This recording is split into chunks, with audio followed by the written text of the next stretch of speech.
उत्तर प्रदेश में होगा। और वो सूत्रों के हवाले से खबर और उसके बाद उसके जो तर्क दिए गए, वो तर्क बड़े दिलचस्प है। तर्क ये दिया गया है कि जयंत चौधरी से भारतीय जनता पार्टी की बात बन नहीं पाई। जयंत चौधरी जो है वो भारतीय जनता पार्टी में किसी तरह एनडीए में आने को तैयार नहीं है, और जयंत चौधरी के ना आने की वजह से भारतीय जनता पार्टी को पश्चिमी उत्तर प्रदेश में दिक्कतों का सामना करना पड़ेगा।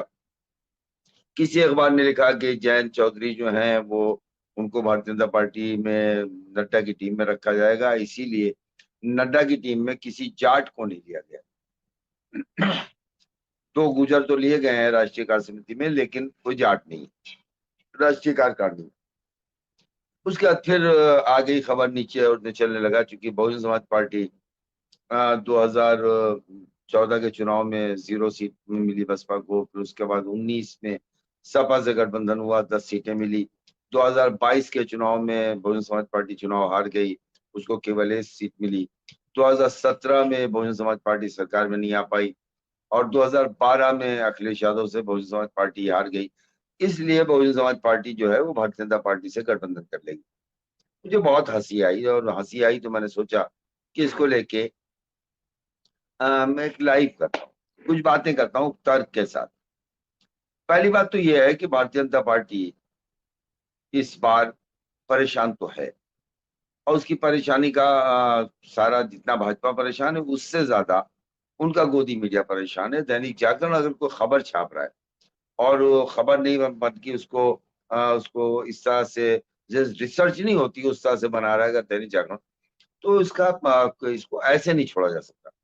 और फिर अगर दैनिक जागरण के बाद नवभारत भी उसी चीज को उठा रहा है, वही बात जो है हिंदुस्तान भी उठा रहा है, और सबकी भाषा शैली और उसके अंदर का मटेरियल, सबका मटेरियल एक जैसा है। मतलब ये हुआ कि खबर प्लांटेड है। क्योंकि 35-38 साल हो गए मीडिया में, और पहले प्रिंट मीडिया ही से निकला हूं, दिल्ली से लेकर लखनऊ तक इतने अखबारों में संपादन का काम किया है, अखबारों में रहा हूँ, वीर अर्जुन में रहा, पब्लिक एशिया में रहा, कुबेर टाइम्स में रहा, उसके बाद अवधनामा में रहा, जनमाध्यम में रहा, लखनऊ में इनके यहाँ संपादकीय में रहा। तो संपादन भी किया है, रिपोर्टिंग भी की है, आर्टिकल्स भी लिखे हैं, तमाम मैगजीन्स में किया, समाचार ब्यूरो में किया और मैगजीन्स में किया। तो ये जो प्लांटेड स्टोरीज होती हैं, वो प्लांटेड स्टोरी लिखने का जो तरीका है, जो प्लांट कराई जाती है, हम लोगों ने भी तमाम खबरें प्लांट की हैं, मित्रों के कहने पे, दोस्तों के कहने पे, संपादक के कहने पे, अखबार के मालिकान के कहने पे प्लांट स्टोरी की जाती थी। प्लांटेड स्टोरी को कहते हैं टेबल स्टोरी। टेबल स्टोरी वो स्टोरी होती है जिसे आप बैठे और आपने उसको लिखना शुरू किया, और सूत्रों का एक जाल बना गया, और सूत्रों के हवाले से पूरी खबर को तैयार कर दिया गया। अब आप आइए कि भारतीय जनता पार्टी में नरेंद्र मोदी, अमित शाह और नड्डा की टीम ने 3 दर्जन से अधिक दलों से अब तक जो है एनडीए का गठबंधन है। 36 से ज्यादा दल एनडीए में शामिल है। और उसके बाद अब ये खबर लाई जा रही है कि बहुजन समाज पार्टी जो है उसका उत्तर प्रदेश में भारतीय जनता पार्टी से गठबंधन हो सकता है। तो जो 36 पार्टियां लाई गई हैं, इन 36 पार्टियों में अगर आप गौर कीजिएगा, देखिएगा, 36 पार्टियों में भारतीय जनता पार्टी को छोड़ के कौन सी ऐसी पार्टी है कि जिसमें बसपा को शामिल कर देने के बाद 35 पार्टियों की क्या जरूरत है भारतीय जनता पार्टी? अगर बहुजन समाज पार्टी से भारतीय जनता पार्टी का गठबंधन हो, तो भारतीय जनता पार्टी को भी 35 पार्टियों की जरूरत नहीं है। अब आप देखिए उसमें कैसे कैसे लोग हैं।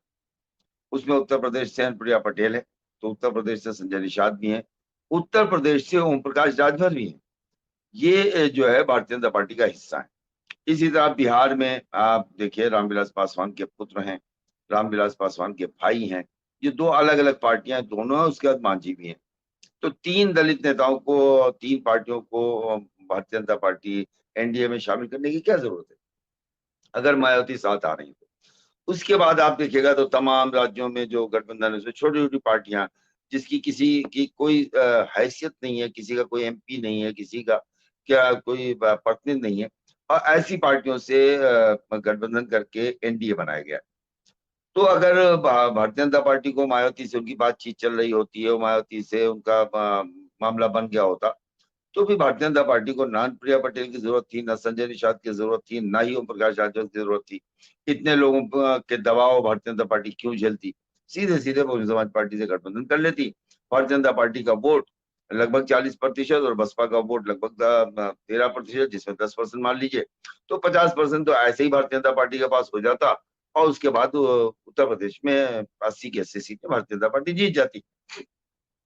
ये खबर चलाई क्यों गई?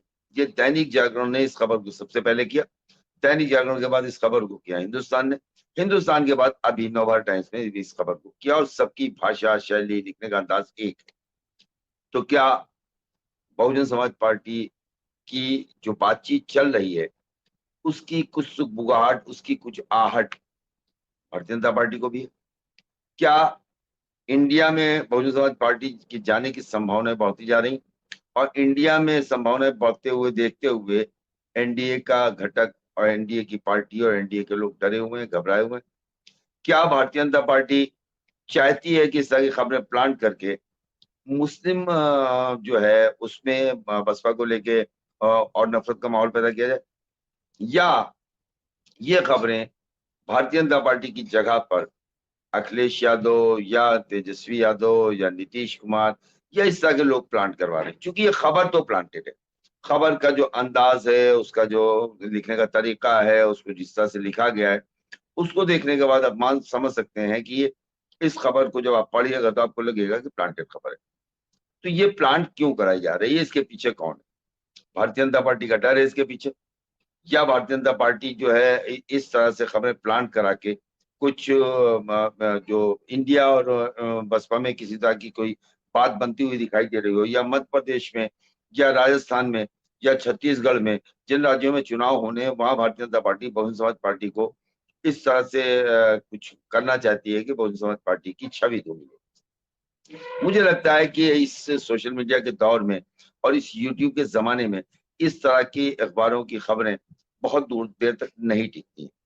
और मैंने जब ये खबर देखी तो मैंने, हालांकि मैं इस वक्त कभी लाइव पे नहीं आता हूँ, लेकिन मैंने सोचा कि आपसे इस पे बात की जाए, और इस वीडियो को जो मैं अभी इस वक्त कर रहा हूँ, इसके तर्कों को ये आप दूर तक भेज सकते हैं।